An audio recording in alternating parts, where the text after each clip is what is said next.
Annual joint military exercises between the United States and the Philippines are in full swing, even as tensions continue on the Korean Peninsula.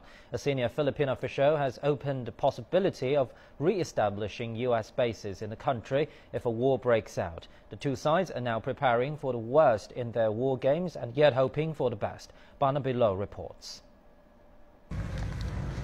On the ground and in the air, some 8,000 Filipino and American troops training in annual joint military exercises dubbed Balikatan, which literally means shoulder to shoulder. This year, a dozen U.S. military aircrafts, including 8 F/A-18 fighter jets, are also participating.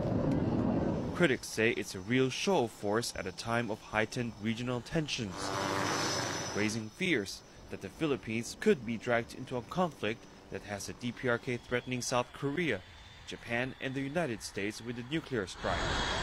But officials insist it's all routine. Balikatan is a bilateral exercise between the Philippines and the U.S. forces. It does not direct at any particular country within the region. This is Clark Airfield, just north of Manila. It used to be one of the biggest American military bases outside the United States.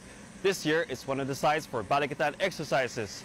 But on Friday, the Philippines Defense Secretary did bring up the possibility of bringing back permanent U.S. bases to the country if a war breaks out in the Korean Peninsula. The rhetoric from Pyongyang has become more and more aggressive.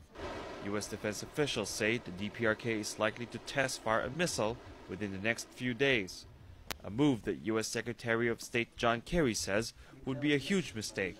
He also pledged to defend the United States allies.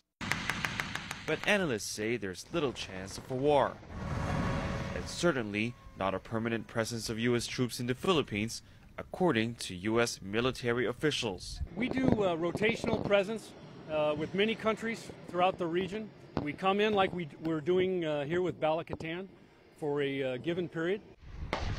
And while these joint military exercises are designed to prepare these troops for the worst-case scenario, for now, there are few signs that the Philippines could be in danger. Barnaby Low, CCTV, Clark Airfield, the Philippines.